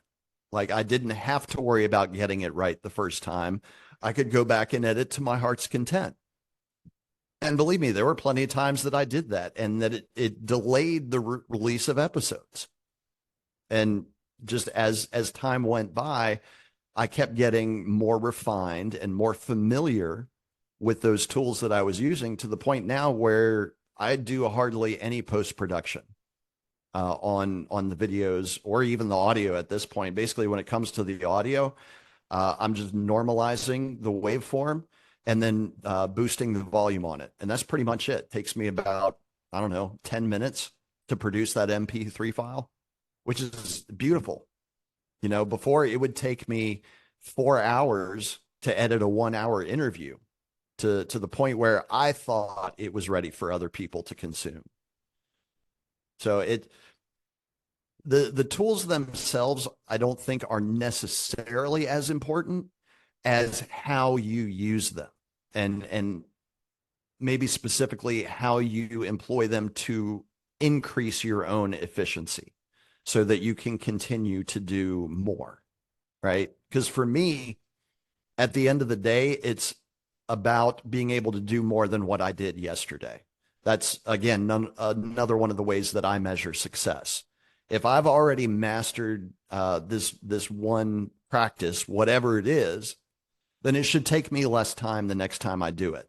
And it should take me less time the time after that, within parameters, obviously, because it's, 2 hour video. It's probably going to take 25 to 30 minutes to compress and format. Not a whole lot I can do about that. But what I can do is, while that's going on, instead of just sitting there twiddling my thumbs, waiting for it to finish, I can go and start prepping for the next step, or prepping for a step 2 or 3 steps down the chain, whatever. So to me, that's where the importance of the tools come in, how they help create your workflow and make it more efficient, not necessarily whatever bell and whistle that they're providing for you, which again is kind of counterintuitive from the society that we live in at the moment, because we're constantly being sold on the bells and whistles. We're not actually being sold on the efficacy of the thing. We're just being told, oh, it's going to make your life better and more convenient in this way. But by the way, we're not actually going to teach you how to use it for that. You're just going to have to figure it out on your own, which again leads to frustration and people giving up. That's the whole frustration aggression complex.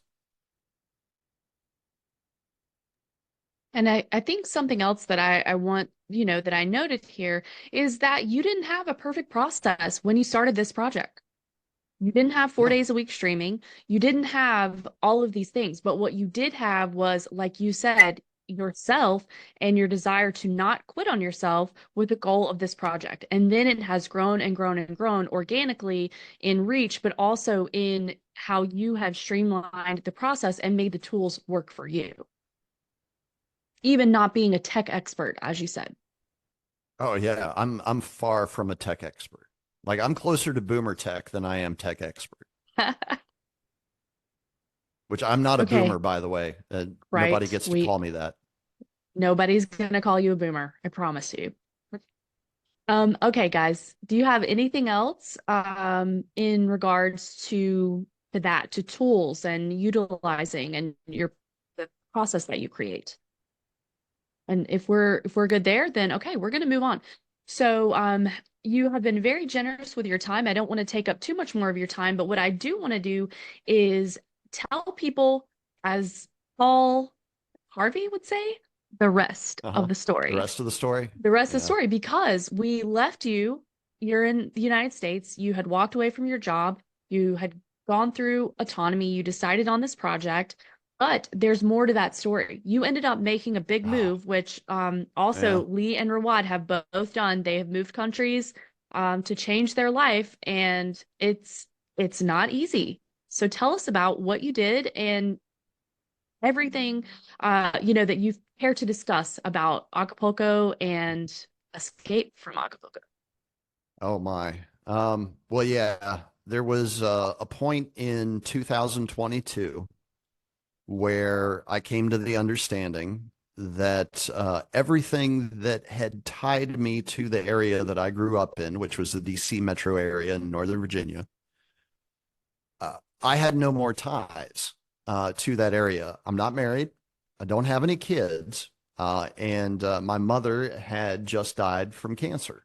And of course, I had to take off from producing the show for, I think it was a good 2 months at least, in order to be able to care for her and then also do all of the necessary duties with the estate after the fact.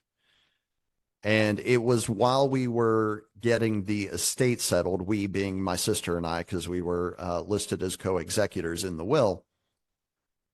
While we were in the process of doing that, I was like, well, I can, I can go anywhere.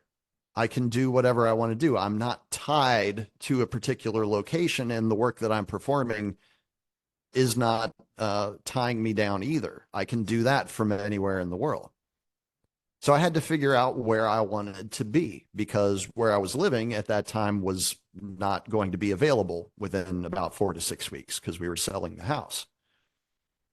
And so I decided to move to Acapulco, which, for folks who have known me for any significant amount of time in my life, for me to make what others would consider to be a life-changing decision on what seems to be the spur of the moment is not unusual. You know, I've done that many, many times in my life. Picked up and moved somewhere, walked out of a job just like on a random day because I just got tired of it and fed up and didn't want to deal with it anymore. Like this is a common theme throughout my life. Once I'm done with something, I'm done with it, and I walk away from it. So I decided that Acapulco would be as good a place as any for me. It's one of the places that I always wanted to visit in my life and hadn't had the chance to up until that point. I knew some people down there who made it sound very appealing.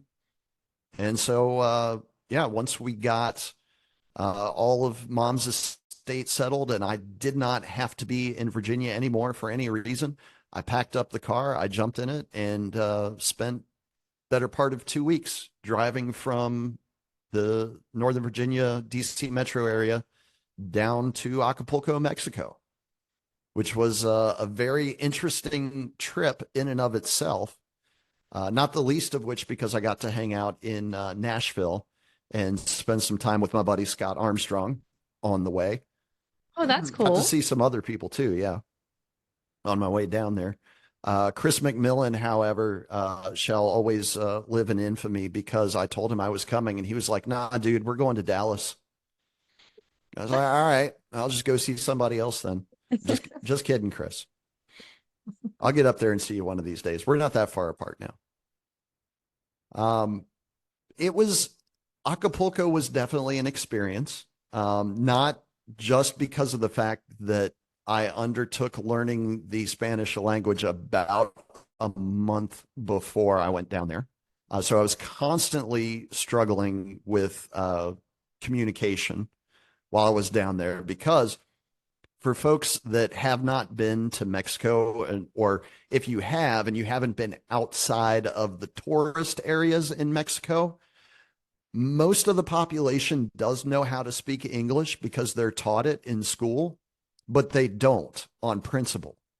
So if you're going into just a regular residential area somewhere in Mexico, it's not like a resort, you're going to have to know how to speak Spanish. Otherwise, you're not going to get very far because the people are not going to just relent when they see you having trouble and start speaking your native tongue. They're going to expect you to speak their native tongue, which I think is really funny because again, one of the big criticisms in the United States has always been that when people come here, they don't speak the language, right?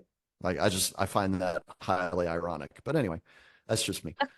Um, I it was an experience that I would not trade for anything else because one of the things that it proved to me, beyond a shadow of a doubt, was that if I really want to do something and I have my mind set on doing it, and I kind of already knew this beforehand, I will accomplish it, regardless of the obstacles that stand in my way. I didn't have a passport, ladies and gentlemen, when I crossed the US southern border in June of 2022. And I still didn't have a passport when I crossed the US southern border again in October of 2023 to re enter the United States. So, what that tells me is if you want something bad enough, you can figure out how to make it happen. And it doesn't matter what limitations have been put on you by the government or anybody else. You can absolutely make it happen. Now, was it the smartest thing to do? Maybe not. Did I plan the journey every step of the way to make sure that it worked out exactly like I thought it would? Absolutely not. That's not how I do things. And I think that should be obvious by now. I'll start with something simple, a very simple framework, and I'll just go from that, and we'll fill in the pieces along the way. But I would not trade that experience for anything else because I made some what I consider to be really good friendships with the people that I came into contact with in Mexico. And I'm not talking about the expats, right? I'm not talking about the gringos. I'm talking about the people who grew up and lived their entire lives in Acapulco, who I got to live around and know in the time that I was down there. Um, they live a life that is, I would say, completely different from the majority of Americans, at least the ones that are living in the cities. Like the people that I met in Mexico, that you know those relationships I cherish the most are people who are still very much in tune with nature and living in, maybe more importantly, living in symbiosis with the world around them, as opposed to trying to change it to suit their will, which is kind of seems to be the American way at this point. And don't get me wrong, there is plenty of that going on in Mexico as well. All right, they are in the throes of the fourth industrial revolution, just like every other country is. All right, but there are still large pockets of the country where the federal government has absolutely no say about what happens in those areas, and the people are still largely able to live the lives that they want to live. One of my friends down there in Mexico, he was always fond of saying, "There's still a lot of freedom to be had in Mexico," and that is absolutely true. I Had I not been chased out of there by a killer hurricane, I would probably still be there today. So yeah. Yeah, so I do want to get to the killer hurricane story and your narrow escape, but I did want to check in with Lee and Rawad to see if they had anything that they would like to add or any questions that they may have so far. We're moving along. Okay. I'm good. Okay, great. So you find yourself in Acapulco. You are starting to really get established with Grand Theft World, Liberty Radio, adding more days, getting, kind of really getting your format honed in at that point. And then if people are in your Telegram, then they know you're going to have to make a border crossing. Yep. And changes ensue from this. So, as much as you're comfortable discussing and about some of the challenges as well, because not only having to come back here and that shut down the production of the show for a couple of weeks, and then having the killer hurricane, that was a whole other thing, and then your transition of like getting back to the States and all of that. Those were challenges for you as far as producing your show. That was at times extremely frustrating for you. Oh yeah, absolutely. It was frustrating. Well, because the way I was looking at it, and maybe this wasn't necessarily the correct view to have of it, but at the time, the way that I was viewing it was, oh great, I'm going to have to start all over again, which again wasn't necessarily accurate, but that's kind of how my negative self-talk works, right? Like that's one of the ways that I have always psyched myself out in the past. Oh, I've done all of this work and now it's for nothing, you know. Um, but that wasn't, yeah, like I said, it wasn't exactly accurate. Um, I did have to make a border crossing, not necessarily because of the killer hurricane. Um, Long story short, what had happened was I had tried to set it up so that when my debit card with my bank expired in August of 2023, they would be able to send me the replacement to where I was in Mexico, right? And I had already tested it out with some other stuff coming from the United States. All right, I'll give them this address. Everything made it to me so far, so we should be good. Well, August came and went, and there was no replacement debit card. September was quickly running out, and there was still no replacement debit card. I called my bank. What's going on? We sent it to the address. Well, I haven't seen it yet. Well, we sent it. Here's the tracking number. Well, the problem is the tracking number only works in the United States. Once it gets outside of the borders of the United States, there was no way to track it, right? Because whoever the carrier was in Mexico hadn't contacted me to provide me with any tracking information, and USPS didn't know who it was. So I was basically in a rock and a hard place. And the money that I did have, the cash money, was starting to run out. So I found myself in a position where I was like, all right, I need to get this straightened out. It's going to be easier to do in the United States than it is in Mexico. So I need to figure out how to get that done. And my first thought, obviously, was to jump on a plane. So I went and purchased a ticket with United going from Acapulco to Houston. And it wasn't until after I had purchased the ticket that I started talking to some people who had been through similar experiences down there in Mexico. And they're like, yeah, they're not going to let you get on a plane without a passport. And this was about a week from when the flight was supposed to be leaving. So I had to scramble and find a different solution that I thought was going to work. In retrospect, maybe I should have just tried to get on the plane and maybe it would have been okay. I don't know. I didn't try. I panicked and instead decided to change my approach, which was instead of crossing the border through in the air, I'm going to cross the border by land. And I contracted a gentleman down there in Acapulco to basically drive me from Acapulco all the way to the U.S. southern border in Nuevo Laredo, which is well, we did it in just under 2 days. I'm not sure what the exact mileage is because they do kilometers down in Mexico. But it's a good day and a half drive if you're just going straight through. So we got that done, and I got back on the other side of the border, got the whole thing with my bank mostly straightened out, except now like half the places, for whatever reason, half the places on the internet won't take my debit card now. They say that the zip code is wrong. I don't understand what's going on with that. And we haven't been able to fix it. So I just miss out on those things, as it were.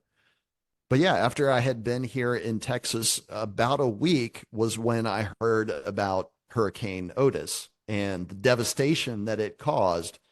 And while I still haven't been able to talk to anybody who was living in the exact complex that I was staying in when I left Mexico, I do know that the storm surges were in excess of 20 feet. And my little gated community where my first floor apartment was a quarter of a mile from the coast. So like 10 feet of storm surge would have come straight into my apartment and destroyed absolutely everything. And I can guarantee you, because I know how stubborn I am, right? I can guarantee you that even if somebody had come knocking on my door at 10, 11 o'clock the night before Otis made landfall, I'd have been like, man, get out of here. I'll be all right. So again, I still don't know what it was, because I still remember the month of September in Acapulco and the weight that I was feeling to get out of there.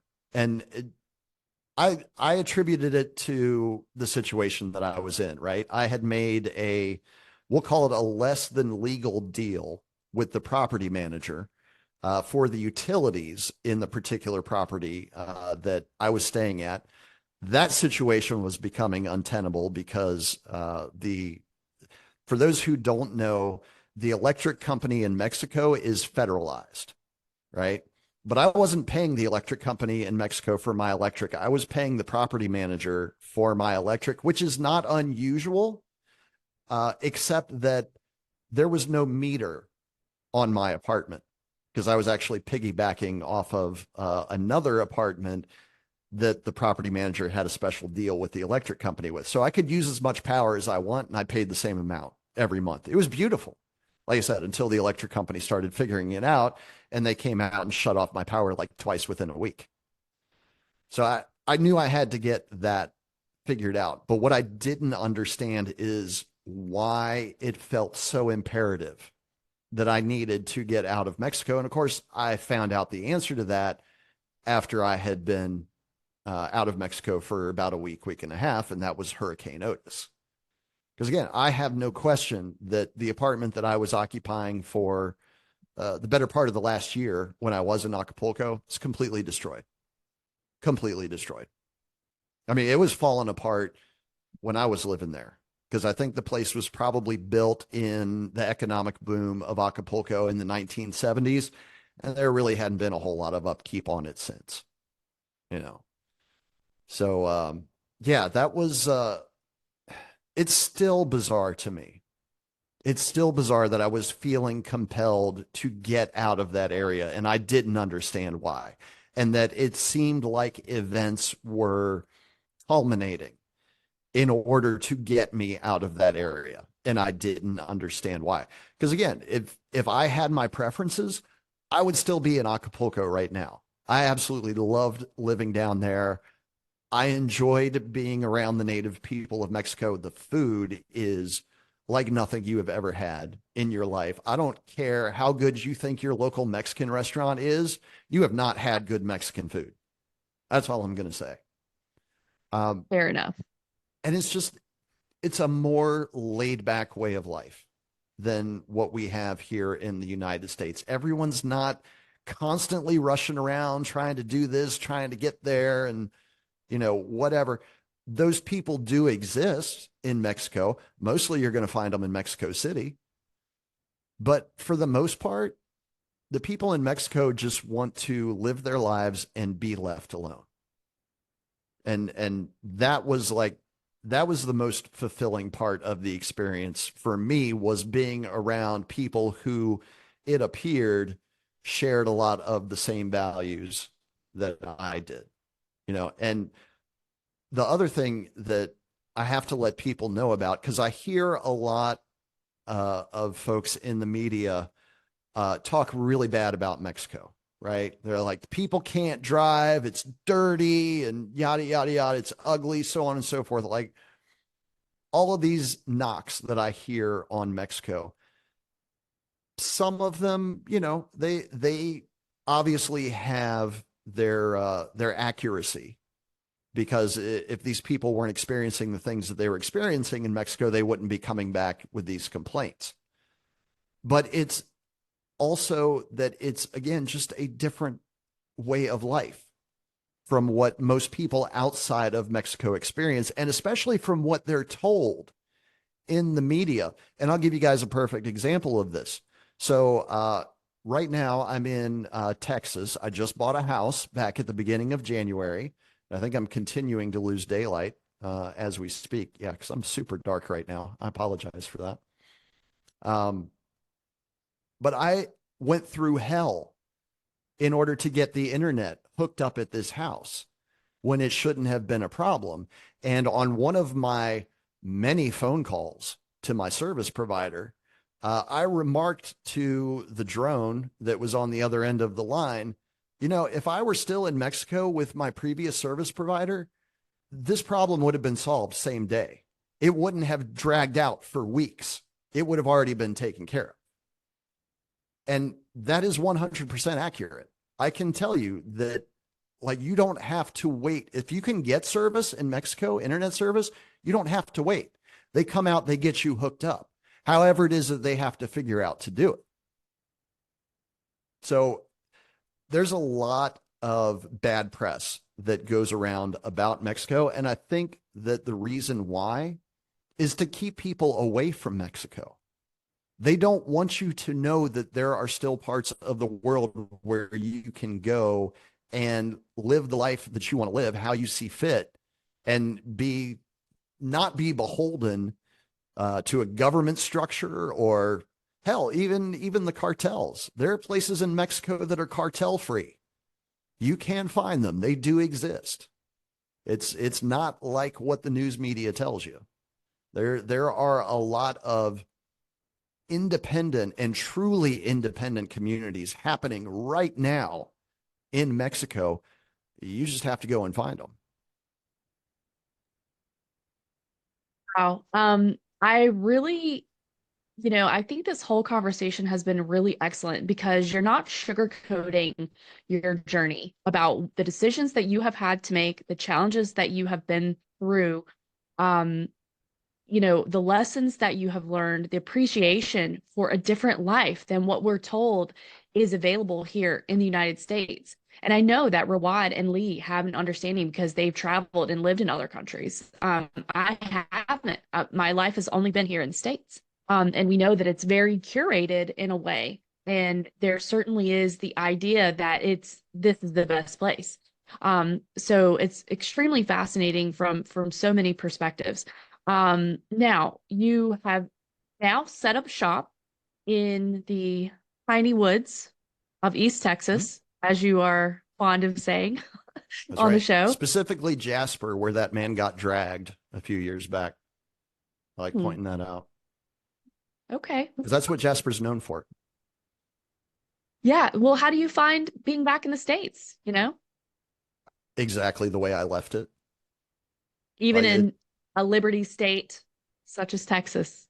I don't necessarily buy all of that propaganda. Right. I know. There are still plenty of ways that the state of Texas imposes itself on your life, whether you want it to or not. And there are plenty of ways that they allow the federal government to do the same thing. Now, with that said, there are some advantages that are afforded to you in Texas that you are not going to get in most of the other states, specifically things like constitutional carry. Matter of fact, I don't think you even need, and so you might want to fact check me on this, just so we're not giving bogus information to the audience. But I don't think you even need a license to carry in Texas anymore.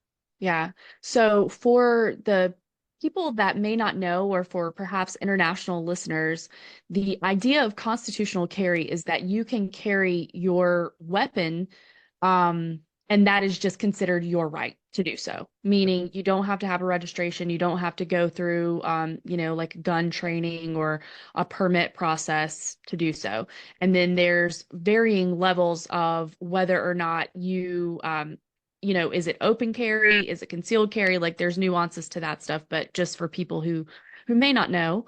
And yeah, I do consider that an advantage to the populace. In my opinion, it's a God-given right and a constitutional right for people to be able to do so. But Well, I mean, so that's what the Second Amendment says, right?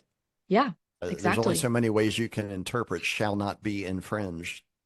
There you go. Okay. So while we have covered your journey fairly comprehensively, and thank you so much for your time today. I did want to ask if Rawad and Lee have any final thoughts, questions, comments before we move on. Well, I got a question from one of I think from Daphne.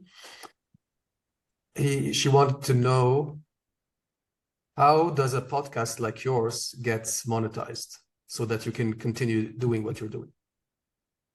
Well, that is an excellent question, Daphne. And it was something that I knew at the very beginning, because I knew essentially what I wanted the format to be, which was going to be pirate radio, which meant we were going to be skirting intellectual property laws. I don't try to acquire the rights to anything that I play.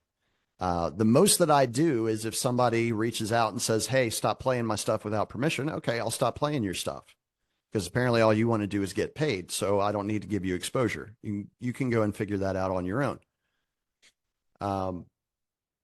I knew that monetization was going to be a problem from the start. Because again, anything that I put on YouTube that has somebody else's music in it is going to get taken down. Anything that I put on Spotify that has somebody else's music in it is going to get taken down.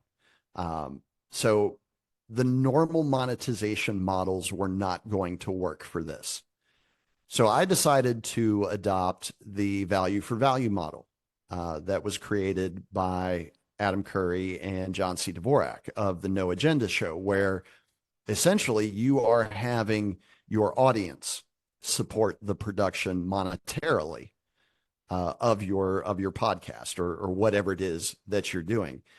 And to me, that made the most sense, because again, if I'm believing that it is the listener that is going to determine the value of the product, then it should also be the listener that returns the value that they receive from that product, right? It should not be up to an ad network.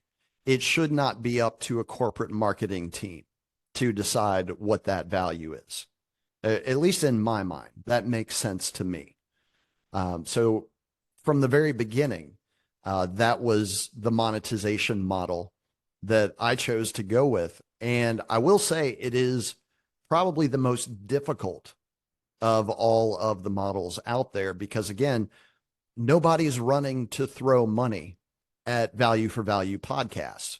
It's you have to constantly re-emphasize to the audience, hey, we don't get funding from any other source. It's only you guys that help us keep this thing going. I don't know if like anyone has ever tried to do like any sort of crowdsourced funding or like marketing campaigns, viral marketing campaigns. Catching people's attention and being able to communicate the importance of, the model that you are following is probably one of the most difficult things in the world, because we have people coming at us for money every single minute of every single day, right? Because we all got to pay bills. We all got to get groceries, right? We all got to put gas in the car. We all have money going out all the time. And not all of us have been able to develop ways to keep money coming in all of the time. So it's something that you really have to work out, and you have to emphasize it to people. We can't do this without your help. And part of the problem with that is you always end up sounding like telethon, right? Like you're just doing, we're looking for the people who actually care about the work that we do to help us keep doing that work, because we've decided not to take these other forms of income. So it's, like I say, it's not the easiest road to follow, but once you're able to prime the pump and get it going, and I still don't think Liberty Radio is even at that point yet, but I think we are getting close. To me, that's more rewarding than anything else. Because if I'm going to be beholden to somebody who is given is giving us money in order to produce the show and says, well, I want to see this, this, and this, and I don't want to see this, this, and this, I'm going to take that criticism a lot better coming from a listener than from some corporate firm, right? Or some marketing guru or whatever, you know. I feel like I have enough experience in sales and marketing to be able to position the product correctly and to be able to make the correct pitch to people in order to get them to respond. The thing that I fight against every single day, it's not necessarily the generation of income. It's really more distribution and reach, because we exist in a system right now that is so tightly controlled in terms of speech that you have to do everything that you can possibly think of in order to reach your audience. And you have to do even a couple of more things than that. The stuff that you can't think of, you have to do that stuff as well, because otherwise you're not going to reach anybody. And that's why we publish on so many different platforms and in so many different places. You know, I'm trying to cast as wide a net as possible so that I can bring in the people that I know are going to return value to the show, who are going to see value in what we do. And like I say, it's not an overnight thing. It doesn't happen where, you know, my sponsors drop 20 grand in my lap because I need to pay a bill this month. Like, that's not the reality that I exist in. I know that, you know, there are other people that do exist in that reality, and that's fine for them and whatever. That's not the model that I wanted to follow with Liberty Radio. I wanted it to remain as organic as possible for as long as possible. And this was the only way that I could see to make that happen. Excellent. What about merchandise? I believe you have your own merchandise as well. It's like a Humble regular thing, t-shirt common thing. merchant. Yeah, humble t-shirt merchant. Let me see. I might even be able to pull that up here if I'm And not is it getting a too viable fumbly with my model thumbs. for monetization? Because that's what most people do, or yeah, most podcasters. And I think it is. yeah, okay. Well, it's one of those things that you can income. And again, that goes back to my mission of creating multiple streams of income on the road to 2030. Because I think, honestly, I think if anybody takes something away from this show, that might be the most important thing, is creating multiple streams of income for yourself, because be seeing more and more of this. Your mainstream forms of income, we'll call it, if you step out of line from the approved narrative, will get shut down. So you have to have things that are capable of taking their place for when that happens. Now, if you never intend to speak out and you never intend to, fight for things like freedom and liberty. Oh no, my internet connection is unstable. Then you probably don't have to worry about it. But if you do, if you're going to be the nail that stands out from the rest, that means you're going to get the hammer. So you need to be prepared for that. One of the things that we did is, yeah, like what every other content creator does, we came up with a t-shirt shop where you can buy some really interesting, originally designed Liberty Radio t-shirts. Yes, I do rip off that out on your own. And I will say that I do myself have the But Grand they Theft are World. available for purchase 24/7, provides income. Yeah, I do have one of the t-shirts, which I love very much, and I would encourage everyone to go check it out. Yeah. Yeah. Easiest way to get there is manufacturingreality.org. There's a link right in the menu at the top that says Liberty Radio Boutique, and that will take you right to the t-shirt shop. And we should have some new designs showing up in there, hopefully by the end of this quarter. So it's on my to-do list. We need some new stuff. Right, great. Well, do we have any other questions, Lee or Rawad? Okay, great. Well, Jim, thank you so very much for taking the time out of your day to speak with us about all of, your whole adventure associated with Grand Theft World Liberty Radio. And the one thing that I want to do is make sure that people know where to find you. So we've talked about your website, manufacturingreality.org, and that is where they can go to Mhm. buy t-shirts and they can support the show as well. And where else can people find you? And oh, the other thing, I wanted to make sure that we tell them a little bit about your broadcast schedule because it's really interesting. Every from Wednesday to Saturday, every day has its own theme, which I'm a big fan of that. So I just wanted to go over that a little bit as well before we sign off.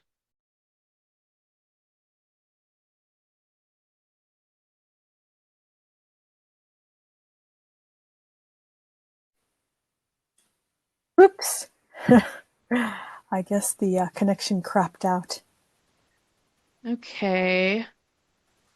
We can give it a second and see if we get Drizl back, but I can tell you that you can find the show on Wednesday through Saturday evening, starting at 9 p.m. Eastern Time on Odyssey, and that's under Grand Theft World Liberty Radio. And Wednesday night is the New Music Wednesday. So basically, he goes through the Liberty community and artists in that space and will curate new music that they have released. And this is from like Ren to Wheezy, all kinds of people making really interesting and cool music. Then Thursday night is his show that he does with Major High Yona, and they call it Getting Fact Up. So they just talk about current events, things that are going on. I don't know if everyone knows, but Yona is a really huge personality, so that's a lot of fun. Then Friday night is normally an open call-in, so you have to be in the Telegram in order to get the Zoom link. But once you're in there, then you are able to get the Zoom link and you can call in and join the conversation on Friday evening. And then Saturday is what he refers to as the Saturday night freak out dance party.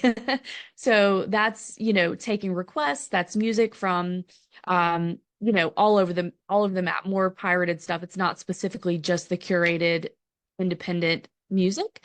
And so it's a full schedule from Wednesday through Saturday, and it's a lot of fun. I love being in live stream and checking in with those guys, hearing the music. It's good stuff. So I don't think I signed off as well as Drizl could, but hopefully y'all at least know where you can go find him. So, okay, well, if we don't have anything else, then I think we can wrap this one up. Rawad, Lee, thank you both so much for being here.